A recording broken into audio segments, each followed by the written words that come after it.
knew I was Muslim within the first 7 verses of the Quran. This is crazy.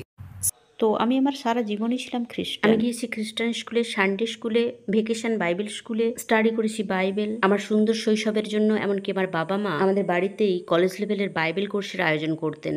এমনকি আমার high স্কুলে যখন আমি খুবই সংশয়বাদী ছিলাম, তখনও আমার গডে বিশ্বাস ছিল। আমি বিশ্বাস করতাম একজন গড আছে, এক মহৎ সত্তা আছেন এই মহাবিশ্বে, আর সবকিছুর পিছনেই আছে এক মহৎ উদ্দেশ্য। আর যখন আমি কলেজে গেলাম, আমি ঠিক করলাম কলেজের কোর্স হিসাবে বাইবেল স্টাডি করতে যাব একটা লোকাল চার্চে। তো আমি একটা নতুন মার্জিন দেওয়া বাইবেল নিতে গেলাম, যাতে করে আমি নোটস নিতে পারি। কারণ আমি সত্যিই আমার বিশ্বাসটাকে ভালোভাবে জানতে চাইছিলাম আর হতে চাইছিলাম একজন ভালো গডের অনুসারী। তো যখন আমি একটা বইয়ের দোকানে গেলাম, সেখানে আরো রাখা ছিল একটা কোরআনের কপি। তো আমি ভাবলাম, ও আচ্ছা, এটাও তো সেই একই গডের বাণী। কোনো একদিন আমি এটা পড়বো আর দেখবো যে অন্যান্য মানুষরা তাদের বিশ্বাস নিয়ে কি ভাবে। Foreshadowing. তো আমি সেটা বাড়ি নিয়ে এলাম, তবে তা আমি পড়িনি 1 বৎসর, একটা পুরো বৎসর। আমার মনে ছিল না, আমি প্রথমে বাইবেলে ফোকাস করব। আমি একজন খ্রিস্টান, কোরআন পড়ার আগে আমাকে বাইবেলটা ভালো করে বুঝে নিতে হবে। আমি এটা পড়তে চাইছিলাম বহিরাগত হিসাবে, অন্যান্য মানুষেরা কিভাবে তা দেখার জন্য। তো সেই বৎসরটা আমি সত্যি পুরোপুরি ফোকাস করেছিলাম বাইবেলে। আর আমি চার্চেও যাচ্ছিলাম যথারীতি। এছাড়াও প্রতি সপ্তাহে একটা যুব সংঘে যেতাম। আমি নিজে নিজে প্রচুর পড়াশোনা করতাম। আমি নোটস নিতাম, অনলাইন লেকচার শুনতাম, আমি ধর্মতত্ত্বের কাগজপত্র পড়তাম, এই সব কিছুই করতাম। তো আমি যা কিছু পড়েছি এবং যা কিছুর মধ্য দিয়ে গিয়েছি, তো আমি দেখতাম আমাদের ধর্মীয় বক্তব্যে অন্য কথা বলা হচ্ছে। আর আমার মনে হতো, বারে, এটা তো আমি জানি না। আপনাদের মধ্যে কেউ যদি এই অভিজ্ঞতার মধ্য দিয়ে গিয়ে থাকেন, নিজের বিশ্বাসকে সন্দেহ করা, এটা খুবই খুবই হতাশাজনক। কারণ আপনার মনে হয়, না না না, আমি বিশ্বাস করি, আমি শুধু এই বিষয়টা বুঝতে পারছি না। তো যখনই আমার এই সন্দেহের মুহূর্তগুলো আসতো, 1 মিনিট সময় নিতাম, দীর্ঘ শ্বাস নিতাম আর প্রার্থনা করতাম। আর আমি এক বিশেষ প্রার্থনা করতাম, আমি এটা কোথাও পড়িনি, এটা অত্যন্ত স্বাভাবিকভাবেই আমার ভেতর থেকে বেরিয়ে আসতো। আর আমি ব্যবহার করতাম সেই বিশেষ শব্দগুলো। আমি শুরু করতাম একজন কৃতজ্ঞ হিসাবে, বলতাম, গড, আপনি যা কিছুই আমাকে দিয়েছেন আমি খুবই কৃতজ্ঞ। আমি বহু নেয়ামত পেয়েছি, আমি শুকরিয়া আদায় করছি সবকিছুর জন্য। তারপর আমি বলতাম, আপনি সেই একমাত্র সত্তা যার ইবাদত আমি করি। আমি অন্য কারো কাছে যাই না, আমি আপনাকে ত্যাগ করতে চাই না, কোনোভাবেই না। আপনি যা চান আমি তাই করব। আমি অন্য কারোর ইবাদত করব না, আমি অন্য কারোর সাহায্য চাইব না। আমি চাইতাম আমাকে গাইড করুন আর আমাকে সরল পথের উপর রাখুন। আর অবশেষে আমাকে বিপথে যেতে দেবেন না, আর আমাকে হতে দেবেন না ভণ্ড।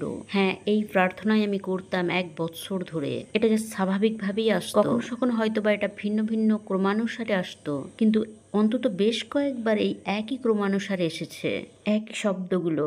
আর একটা পর্যায়ে এসে আমি এই প্রার্থনা করতাম প্রায় প্রতিদিন, প্রকৃতই প্রতিদিন। এগিয়ে যাই। এই 1 বৎসর আগে আমি তখনও শোয়ার প্রার্থনা করছি, আমার এক অনুভূতি এলো, যেন যাও কোরআন পড়ো।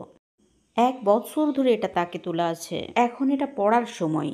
তো আমি ভাবলাম, ঠিক আছে, তাই করব। তো আমি সেই কোরআনটা তুলে নিলাম, আর আমি একটু আধটু পড়লাম অনুবাদের ভূমিকা, অনুবাদকের কথা, আর স্বল্প পরিচয় ইসলামের। আর আমার মনে হলো, এটা তো দারুণ। আর তারপর আমি খুললাম প্রথম 7টি আয়াত আল ফাতিহার।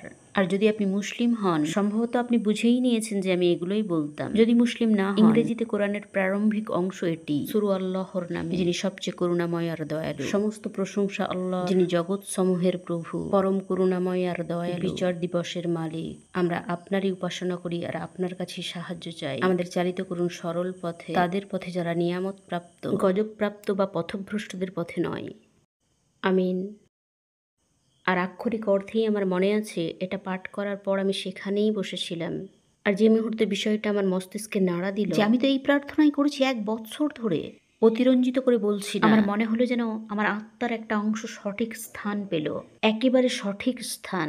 আর আমার আক্ষরিক অর্থেই মনে আছে, যখন এমনটা হলো, আমার মনে হলো এ তো সেই অনুভূতি যখন বলা হয়েছিল কোরআন পড়ো, যেন বলেছিল, তুমি হেদায়েত চাও, এটাই হেদায়েত। আর আমি কান্না জুড়ে দিলাম। আমি চেষ্টা করলাম একটু হাঁটাচলা করার, অন্য রুমে যাওয়ার, আর আক্ষরিক অর্থেই আমি দাঁড়াতে পারলাম না। আমি মাটিতে পড়ে গেলাম, আর আমি আমার কপালটা মাটিতে ঠেকালাম, যেমনটা মুসলিমরা নামাজ পড়ে। তখন আমার জানা ছিল না যে মুসলিমরা এভাবে নামাজ পড়ে। আমি আক্ষরিক অর্থেই কথা বলতে পারছিলাম না। আমি শুধুমাত্র যেটুকু বলতে পেরেছিলাম তা হলো thank you, thank you, thank you, over and over again. তো কোরআনের 7টি লাইন পড়েই জেনে গিয়েছিলাম আমি মুসলিম। এরপর ইংরেজিতে আমি গোটা কোরআনটা শেষ করলাম প্রায় 3 মাসে। এরপর আমি আমার শাহাদার ঘোষণা দিলাম ঠিক রমজান মাসের পরেই। হ্যাঁ, এখন প্রায় 1 বছর হয়ে গিয়েছে। আর এই 3 মাস যখন আমি কোরআন পাঠ করছিলাম, আমি শুধু একথা বলবো, আমি যেন হাওয়ায় ভাসছিলাম। আসলেই আমার 7 বছর বয়স থেকে যে সমস্ত প্রশ্ন আমার ছিল, সবেরই উত্তর পাচ্ছিলাম। আমার মনে হচ্ছিল যে আমি যা কিছুই পড়ছি তা সবই আমি বিশ্বাস করি। মূলত সবই ছিল ও। আমি তো সারা জীবনই মুসলিম ছিলাম। আমি শুধু তা জানতাম না। আমি আরও সে সময় জানতাম না যে এই যে প্রার্থনা আল ফাতিহা, যদি আপনি দিনের 5 ওয়াক্তের নামাজ পড়েন, তাতে যতবার আপনি আল ফাতিহা পড়বেন, আপনি এটা পড়বেন দিনের কমপক্ষে 17 বার। আর আমি এই প্রার্থনা অলরেডি করতাম মূলত প্রত্যহ, কোনো কিছু জানার আগেই।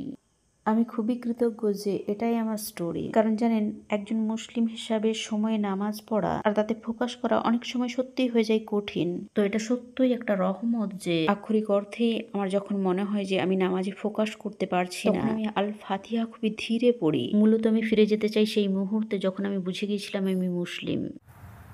আমি কখনোই সেই মুহূর্তটাকে ভুলতে পারবো না। Oof, it got a lot darker out. But এটাই আমার স্টোরি।